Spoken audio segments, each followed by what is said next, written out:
Shalom, shalom, mes bien-aimés dans le Seigneur.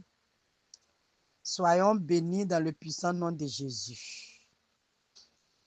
Nous allons dire merci à Dieu pour le souffle de vie qu'il nous a accordé. Nous sommes couchés toutes dans la nuit sombre et nous sommes réveillés au petit matin. Nous allons nous confier à Dieu, celui qui tient nos paupières, celui qui tient nos lèvres. Nous allons lui dire merci. Éternel Dieu créateur des cieux et de la terre, nous voulons te dire merci ce matin parce que c'est toi qui as soufflé ton souffle en nous pour que nous ayons la vie. Par ta grâce, nous sommes couchés. Tout au long de cette nuit, papa, il y a d'autres qui sont restés dans leur sommeil. Mais nous, tu nous as fait la grâce. Nous sommes réveillés ce matin. Nous voulons te dire merci pour tes bienfaits.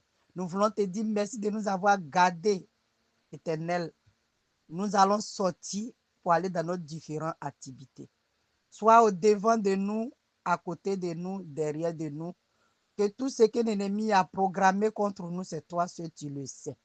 Nous sommes dans l'ignorance, nous ne voyons rien. Mais toi seul tu connais le projet de l'ennemi contre nous ce matin.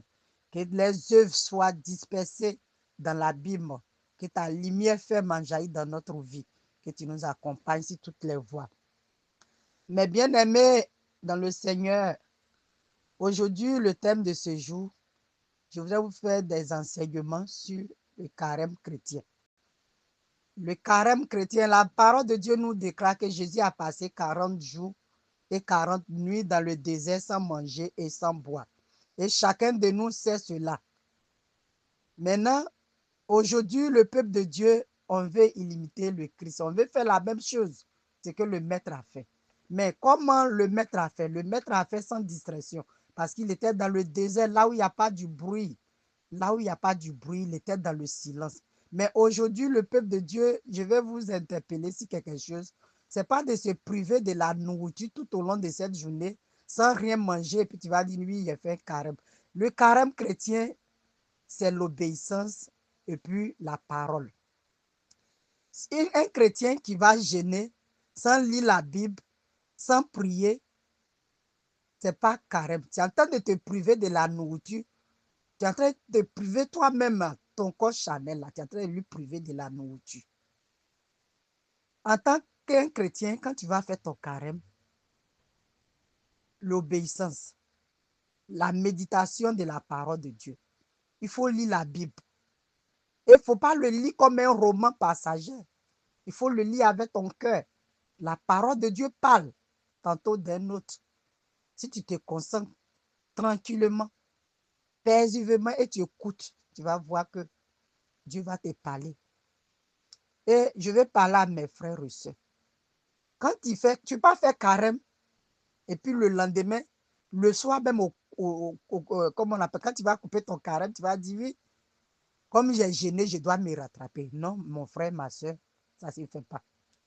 Si tu as gêné le matin, et puis tu viens couper carême, tout ce que tu n'as pas mangé le matin, tu remplaces là, tu n'as rien foutu. C'est comme, bon, tu n'as rien fait. Dieu n'agrée pas cela. Et puis le partage, la charité.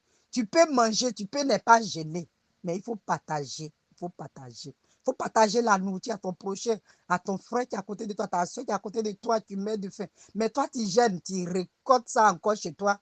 Tu vas dire, bon, quand j'ai fini mon carré, je vais me rassembler tout ça, là, je vais manger. Ce n'est pas carême. Tu es en train de te priver de la nourriture, on fait. Donc, et puis, je vais vous dire quelque chose. Un chrétien, tu finis de gêner, tu t'as forniqué. Ce n'est pas gêne. Quand tu veux gêner, là, tu dois priver ta bouche de la nourriture, non, tu dois priver ton âme de la nourriture. Tu ne dois pas avoir le rapport sexuel pendant le parcours du carême. Mais tu n'es pas marié légalement, tu vis dans la fornication. Tu dis oui, je vais gêner, tu finis de gêner, tu t'as avoir le rapport. Mon frère, ma soeur, Dieu n'agrée pas cela. Dieu n'est pas dans la fornication. À cause de la fornication, là, ça peut te conduire en enfer. Donc, si tu veux faire les choses de Dieu, là, fais-le avec ton cœur. Fais-le avec ton cœur. Tu n'es pas fini de gêner. Et puis le soir, tu coupes carême. Tu n'es pas marié avec l'homme, tu vis avec lui peut-être 15 ans, 20 ans. Il ne t'a pas doté, mais il ne t'a même pas marié. Tes parents ne connaissent même pas que tu vis avec un homme et puis tu finis, tu viens coucher avec lui. Le lendemain, quand tu dis, c'est en train de faire carême, mon frère, ma soeur, je t'arrête. Chante ta mauvaise conduite. Ça va te conduire en enfer. Donc, bon moment de carême. Et la grâce de Dieu vous localise. Amen, amen.